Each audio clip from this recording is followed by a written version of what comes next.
The rise of Alexander the Great. The battlefield was soaked in dust and blood.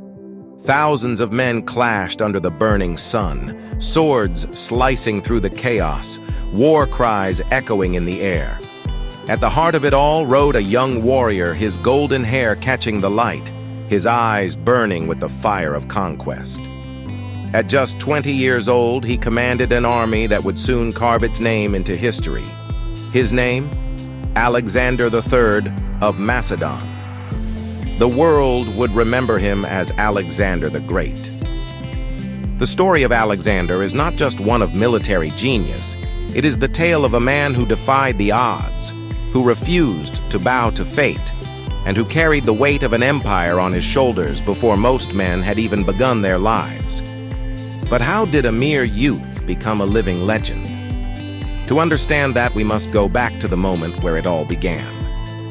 Born in 356 BCE in the city of Pella, Alexander was the son of King Philip II of Macedon, a ruler as ambitious as he was cunning. Philip had transformed Macedon from a fractured kingdom into a dominant power, but his eyes were set on a far greater prize, Greece, and beyond that, Persia. From the moment he could walk, Alexander was groomed for greatness. His mother, Olympias, filled his head with visions of divine destiny, claiming that he was descended from Achilles himself. His father ensured that he received the best military training, while his tutor, none other than the great philosopher Aristotle, sharpened his mind, teaching him strategy, diplomacy, and the art of ruling.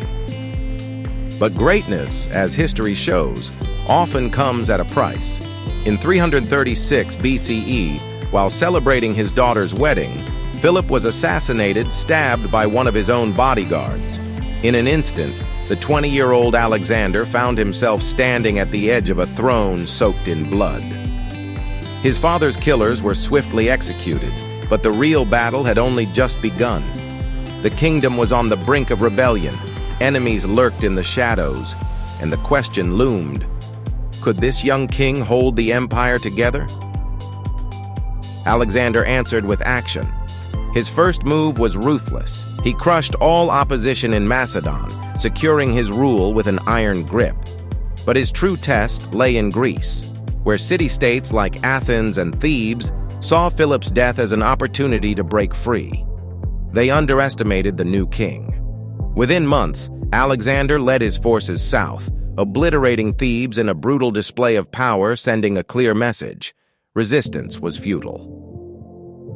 With Greece under his control, Alexander turned his gaze eastward toward the Persian Empire, the richest and most powerful empire the world had ever seen. For decades, the Greeks had lived under the shadow of Persia, but Alexander saw himself as the man who would change that. With an army of 40,000, he crossed into Asia Minor in 334 BCE. His first battle against the Persian satraps at the Granicus River was swift and decisive. His forces crushed the enemy, proving that the young king was not to be underestimated. But Persia would not fall so easily. King Darius III, the ruler of Persia, gathered a massive army to face Alexander at the Battle of Issus. Outnumbered and facing annihilation, Alexander did what no ordinary general would dare. He personally led a cavalry charge straight at Darius himself. The Persian king, witnessing the chaos, fled the battlefield, leaving his army to collapse. Victory belonged to Alexander.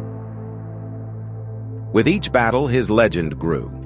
The Egyptians welcomed him as a liberator, crowning him pharaoh.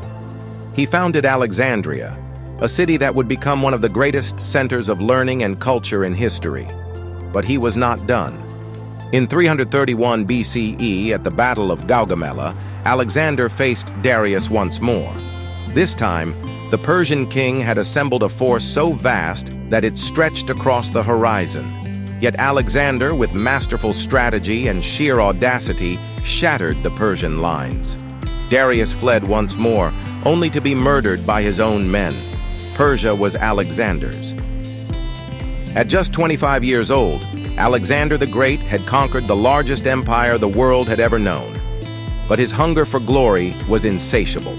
He marched further, into the unknown lands of Central Asia and India, pushing his army beyond what anyone thought possible. But victory came at a cost.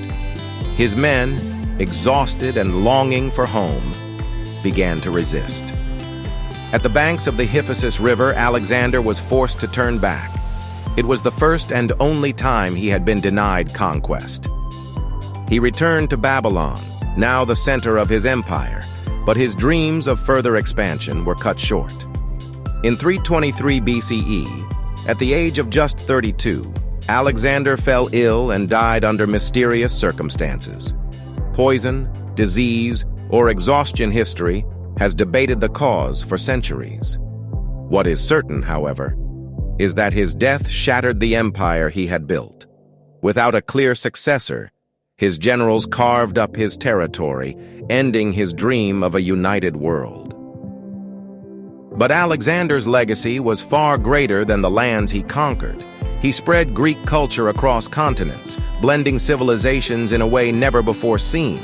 He inspired generations of leaders, from Julius Caesar to Napoleon. Even today, over 2,000 years later, his name remains synonymous with greatness.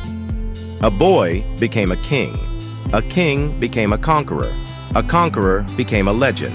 And though his empire fell, Alexander the Great never truly died, because legends, after all, are immortal. If you found this journey into history fascinating, make sure to like, share, and subscribe for more epic stories of the past. What do you think was Alexander's greatest achievement? Drop your thoughts in the comments below, and let's discuss.